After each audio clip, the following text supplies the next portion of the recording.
नमस्कार. आज थोडंसं मी एका ज्वलंत विषयच म्हणेन. मुलांना हल्ली मुलीच मिळत नाही हा बहुतेक मुलांच्या आईचा विषय असतो. हल्ली मुलीच मिळत नाही, मुलगा लग्नाचा वाढला आहे, मुलीच मिळत नाही. माझ्या दोन मैत्रिणी म्हणजे एकीला मुलगी आणि एकीला मुलगा आहे. तर मी माझ्या त्या मैत्रिणीने सांगितलं मला माझ्या मुलासाठी चांगली मुलगी सांग. तर मला असं वाटलं की त्या मुलाला ती माझ्या दुसऱ्या मैत्रिणीची मुलगी मॅच होईल. तर म्हणून मी त्या दुसऱ्या मैत्रिणीला सांगितलं, बघ हा मुलगा मला असं वाटतं की तू बघ बघ बघ म्हणून. कारण ती पण स्वतःच्या मुलीसाठी बघत होती. आम्ही एका ज्ञातीतले आहोत. तर GSBच. तर मला ती म्हणाली, उमा तुला मी सांगू, तो मुलगा नको सांगूस मला दुसरं कुठलं स्थळ सांग. तर मी म्हटलं का गं? त्यावेळेला तिने मला सांगितलं की त्या दोघी एकमेकींना ओळखतात. दोघी ती माझी जिला मुलगा आहे ती दुसऱ्यांदा जेव्हा प्रेग्नेंट होती त्यावेळेला तिला तिच्या नवऱ्याने सांगितलं होतं की मुलगी झाली ना तर तू यायचं नाही, म्हणजे घरात पुन्हा यायचं नाही. मुलगाच झाला तरच तू पुन्हा यायचं असं. आणि हे तिला कळलं होतं. मग एकदा हिने तिला विचारलं की तू अशी नेहमी घाबरलेली का असेल. तिने पण तिला सांगितलं की, आणि त्यावेळेला सोनोग्राफी वगैरे असं एवढं प्रस्त नव्हतं त्यावेळेला. तर आणि हिला मुलगी झाली पहिली आणि हिच्या घरी काय हे नाही. नंतर तिचा दुसरा मुलगा झाला.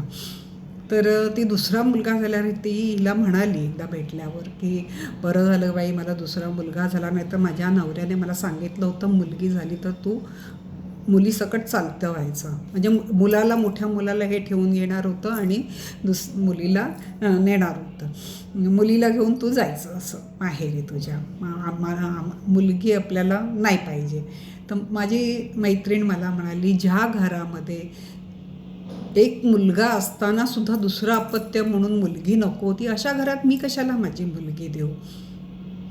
उद्या आज नाही काही बोलणार, पण त्या काळामध्ये ती म्हणते 30 वर्ष त्यावेळेला मी खूप जणांचं ऐकलं होतं लपून लपून सोनोग्राफी करणं, मुली पाडणं. मग आता मुली मिळत नाहीत म्हणून ही लोक मुलीसाठी हे करतात. ह्या लोकांनी केलेली ही ह्यांचीच पापं आहेत की मुलगी.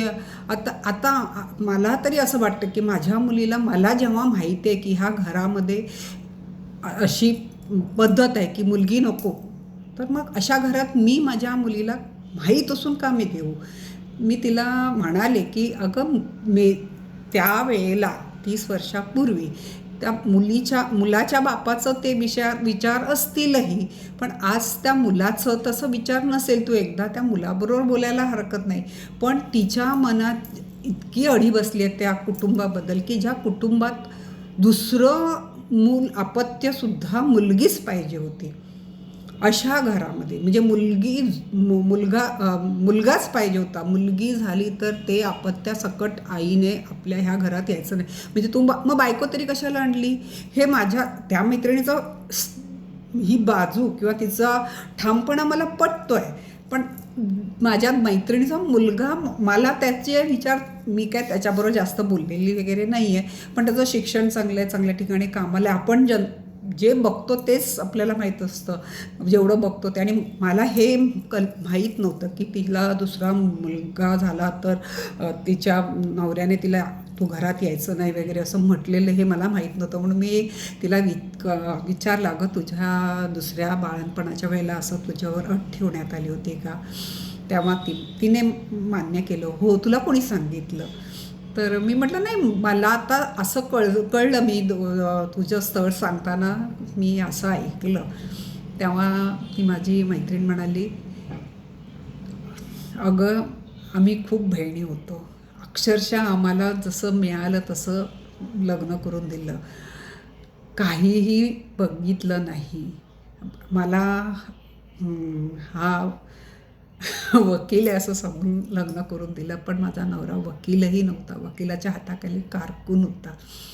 पण हुशारी मात्र इतका मारायचा की जसा मोठा वकील. आणि नेहमी न्यायाच्या गोष्टी बोलायचा, कोर्टाच्या गोष्टी बोलायचा. आणि त्यावेळेला एवढे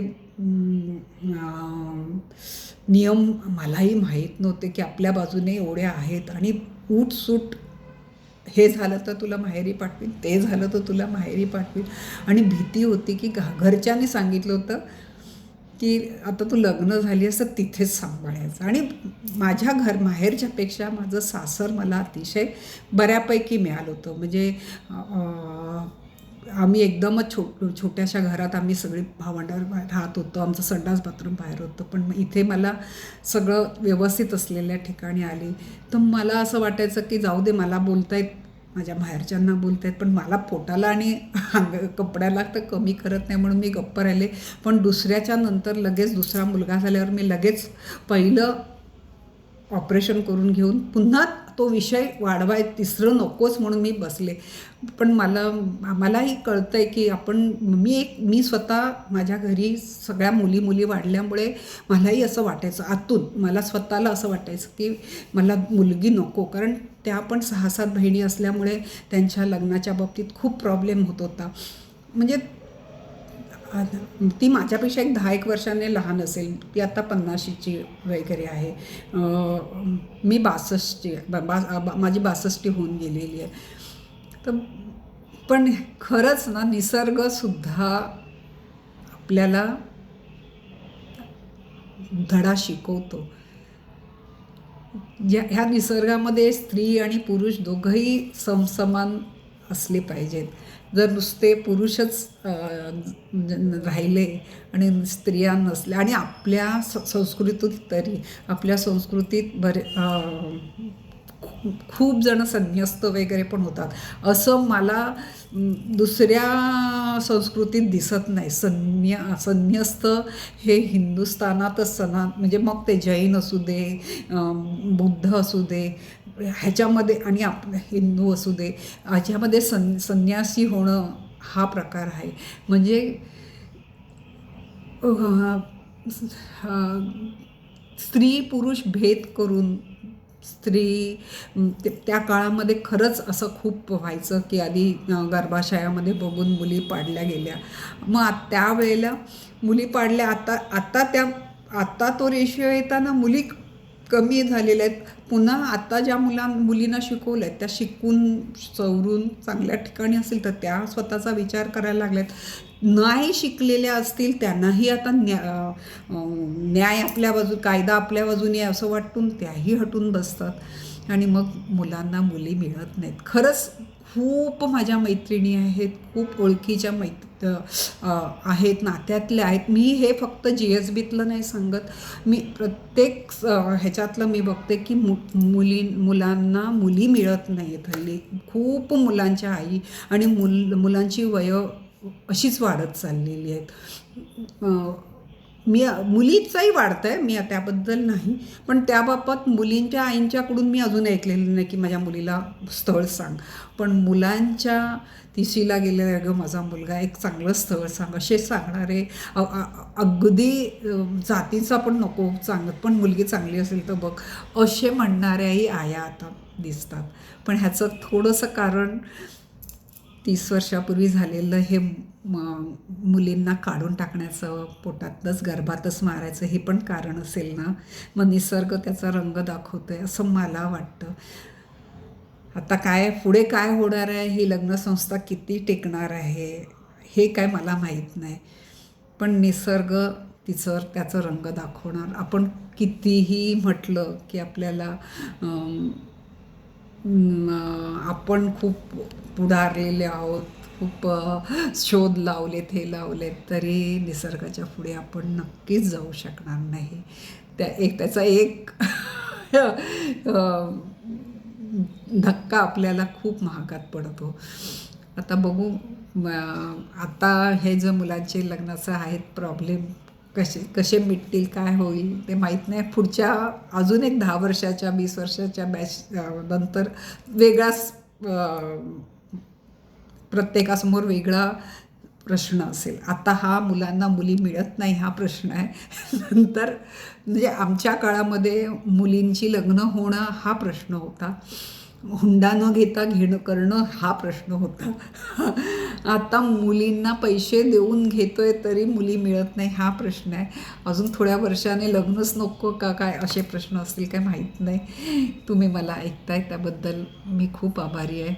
आपण निसर्गाचा मान ठेवला पाहिजे असं मनापासून वाटते. पण हा एकट्या दुकट्याचा नाही तर पूर्ण समाजाचा असतो.